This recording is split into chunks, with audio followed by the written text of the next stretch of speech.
So the Eagles had rounds 2 and 3 of the draft, and the Sixers had themselves a pretty damn good ball game. I'm going to try and keep this one a little concise for everybody. So we're going to try 10, 12 minutes. Excuse me. Eating some dinner. So, yeah. So we'll start with the Eagles. Rounds 2 and 3. I loved our second round pick because, to me, the center position of the offensive line is so very critical. You know, there are two positions on the offensive line that are really, really important.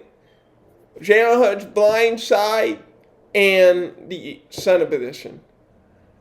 We know what Jason Kelce has meant to this organization, meant to that offensive line for the last decade. He should be a first ballot Hall of Fame center. Downright nasty. His ability to get to the second level. Landon Dickinson is more of your traditional, normal 6'6", 325-pound center. He has some mobility, but he's mostly going to be that guy who just holds his ground and holds it really well. He's able to make blocks. He's able to carve out the running range. And he has those nice big hands, big strong center, so he'll get the security with the snaps, which Jason Kelce has struggled with. So generally, this is a real great long-term center who was graded a first-round grade before his injuries are piled up. And that's the concern with the injuries. But we're not about this 8-8 record. We're not about the 6-10 record. We're not about any of that. To me, we're about the Super Bowl. And Landon Dickinson gets you way closer to the Super Bowl on the offensive line than you would have been without this type of prospect. A first-round grade who gets a year to sit and recover and gets a year to sit behind Jason Kelce, veteran offensive center, so you can know what to expect at the center position. And since he has the ability to play guard, Brandon Brooks there at guard. So you got two veterans in Brooks and Kelce that you can learn from while you take a year to recover from the injuries. So that pick of Dickinson, I really love. Then you get to the third round pick. And that pick is, I liked Dickinson, but I really, really, really, really loved this guy, Brady Christensen, who the Panthers picked with our pick. Brady Christensen, this dude was sensational. This dude was same size as Dickinson, but remember when I said that Dickinson is pure power? This Christensen guy, even though he's left tackle, he's literally leading blocks to the second level. You know, that push, just leading out to the second level. And literally just carving up lanes for his running back. So he did a hell of a lot more than protect BYU second overall pick Zach Wilson, the blind side. He did a lot more than that for BYU's offensive line. Total stud. And in my mind, if you could have got Dickinson and the Christensen, your offensive line would have been set for life. With those two 6'6", 300-pound dudes on your offensive line, shit's a wrap. Obviously, that did not happen. We traded down from 70 to 73. Now, my dumbass reading ESPN's tracker, I see round 3, pick 9. So I'm assuming it's 79 pick. And I wrote on Philly Mike podcast, I was like, per ESPN, it's pick 79. So I'm a dumbass, and I apologize for that live on camera. I apologize for that. But we could get anything 3 picks down, right? We go and we pick a rotational defensive tackle and end.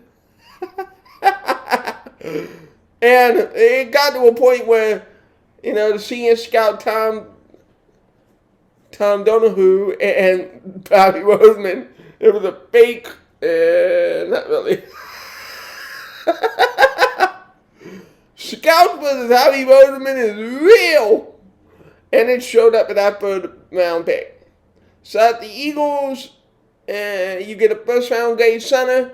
And then you go get yourself a rotational defensive tackle and with a third-round pick. It's what it is. It's Howie Roseman. We know what it is. We know what it is about Howie. It's something we'll have to deal with so as long as Howie Roseman is general manager. He is not a guy. We thought it was going to change right with the DeMarcus Smith. We thought he learned. Nah, it's Howie, man. It's Howie. It is what it is. He is a bad drafter. Always has been a bad drafter. Reuben Frank put out the piece. The only Pro Bowler he was selected. Hopefully DeMarcus Smith changes this. Will last 10 years. What the guy you just traded? It is what it is. Howie sucks in the draft. On to better news. Your Philadelphia 76ers are closing in, thanks to the Portland Trailblazers, on once again securing the number 1 seed. We gained a full game, so we're just half a game back.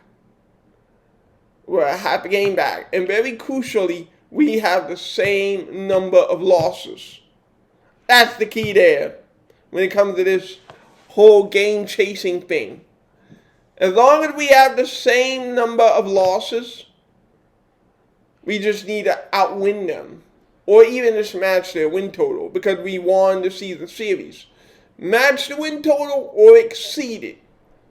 And that will be easier than hoping the Nets lose another game. That's why I said it's very important that we go 11-0 and now it's 8-0 because we won the first 3 games. And we won them in absolutely fantastic fashion. Ben Simmons, sensational monster, especially after the second unit came in and the second unit took charge. And then Ben Simmons and the starters were able to regroup after struggling. And Ben Simmons is aggressive Ben Simmons, attacking the lanes, finding people, being the Ben Simmons that we know he can be. If Ben Simmons is 16, 8, and 8 like he was tonight, if he is normal, good Ben Simmons, that's the Ben Simmons that could take us to the next level. And that's the Ben Simmons that we're going to need in the postseason to make this run.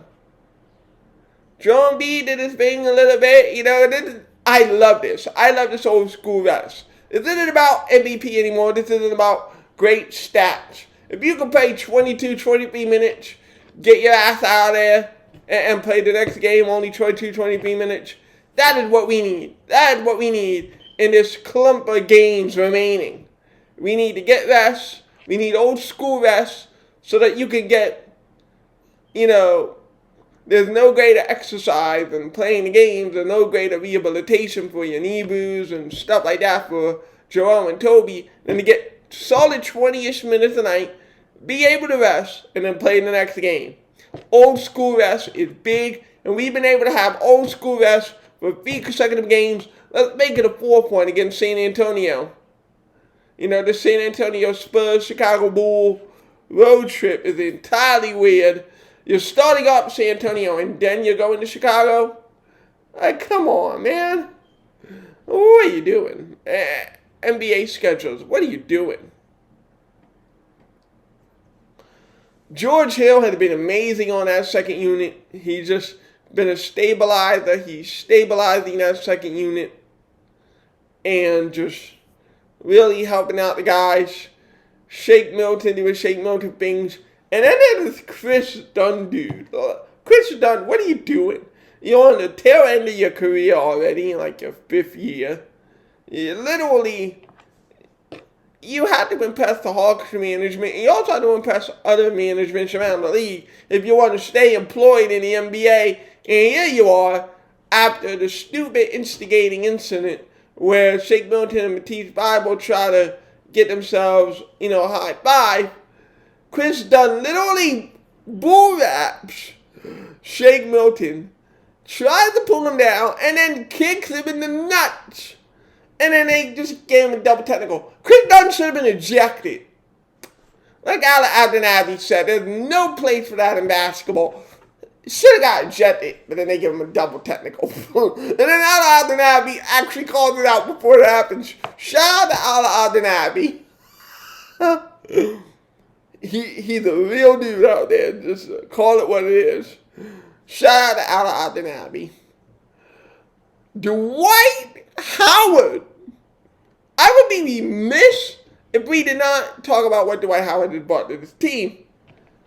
19-11, Mr. People should have been 20-11, and it is what it is. But this dude was my favorite sequence, maybe in the entire year, not gonna lie. Hawks have this scrub on Dwight Howard. Dwight Howard looking at this guy. First of all, it's supposed to be catching the ball. Dwight Howard really is holding the ball. The team as a whole, one of the big reasons that you're blowing these teams out, which you should. You should blow out the Oklahoma City Thunder. You should blow out the Atlanta Hawks. You should blow out these teams. And one of the reasons they're doing it, they're taking care of the basketball. Joel Embiid taking care of the ball. Ben Simmons taking care of the ball. Everyone take care of the ball. If you take care of the ball, you can do so many things on offense. So, credit to them and credit to Dwight Howard because he was catching some balls. Caught them. And the Hawks have this scrub on him. And Dwight's looking at this guy like, Sonny, and sunned the shit out of him twice. This guy has no idea how to defend. So all he does is he grabs Dwight and one twice missed the second people on the second one. But it was absolutely hilarious to see this Hawk scrub. And they're like, what I do? You fail to play defense at even a college level. Like, how does the guy on the Hawks roster? I always wonder this when you get deep down to the bench of any NBA team. You know, we wonder it with Mike Scott. How are these guys employed? What are you doing? Even the 13, 14, 15 roster should have some part into it. And this scrub for the Hawks, just a scrub, is what it is. Like, come on. So the Hawks bench is trash. The starters are okay. But I don't even know. Like, Lou Williams is 35 years old. Lou Williams can't be a six-man at this point anymore. So the Hawks are going to lose in the first round. And they signed a bunch of big contracts to Bojan Bogdanovic and other players. That's part of the reason why they traded Rondo, because that was a big contract that wasn't going anywhere either. So the Hawks, they kind of messed up their free agency. Kind of messed up, obviously, building around Trae Young. And now John Collins, who is okay, but he's not in TV a defensive player. And let's not act like Clint Capella is some savior or anything. You know, it's hard to build around Trae Young, but I also feel like they didn't even bother to try. Like, seriously. And yeah, they're missing Bojan Bogdanovic, and he is a pretty good player. But is he that for Atlanta? You know what I mean? I would love to have Bojan Bogdanovic on the Sixers with Joel Embiid, Tobias Harris, and Ben Simmons. Not just with Trae Young, but nothing else. So basically the Hawks are a mess. You saw why they're a mess. And they're just going to lose in the first round. And that is what it is. You hope guys like Cam Reddish and DeAndre Hunter flourish. I didn't see anything from them in either of the two games, really. But you hope for the Hawks that one of those two high young picks actually become an NBA above average player. Because right now, Trae Young is on an island where you're looking at Tony Snell as one of your better players. Tony Snell. That says all you need to know about the Sixers blowing out the Hawks. I will want to pick the Hawks in the first round, let alone the second round. Get us a playoff matchup with the Hawks, please. Because that's a 4-0 easy. Full healthy rosters, even with Bojan, that's a 4-0. It is what it is. That's trash. Oh. So next up is that, as I said, the Spurs and then the Bulls. Should be the other way around, but these schedulers fuck it up. And then after that, you get more soft cupcakes. Including a cupcake that I demand that you beat. After you gave up that game a couple of weeks ago in Baton Rouge, you have no excuse to lose to the Pelicans at home. You better damn straight, as I say, I want 11-0, and that game is one of them. Beat the New Orleans Pelicans, please. The 30th ranked defense. Straight out beat them. Come on now. Because you're trying to compete for number one seed, and that's what you do. You have to beat bad teams, and we're off to a great start. 8 more games to go. 8 more wins is my expectation. This team is on the verge of becoming what it can become. what we want it to become, and that is the number one seed in the Eastern Conference, home court advantage throughout the Eastern Conference playoffs, and put yourself in position to end the curse of not having a championship. This Sixers team winning a championship in my lifetime would mean I'm a casual Eagle fan, okay? I love the fact that they brought the Lombardi Trophy home. But what Eagle fans felt, diehard Eagle fans, what Ray Dillinger felt about the Super Bowl, that's what the Sixers championship would mean for me. I never thought in my lifetime that we would be this close. Last time we were this close, I was a 9-year-old kid. 20 years later, it all comes full circle with Jerome B, and we have another opportunity at this. So I want us to punch it in this time. And we have a sucker puncher chance. Anthony Davis isn't Anthony Davis. LeBron James is coming off his high ankle sprain. Won't wish that on anybody, but it is what it is. Utah Jazz, they got a bunch of shooters. And Rudy Gobert, but, Phoenix Suns, they have Chris Paul and Devin Booker. But we without Ben and we without Toby, we put up a fight. So, I'll take this healthy squad against almost anybody. And this healthy squad has a chance. To end the curse. This is Sixer Universe. Peace.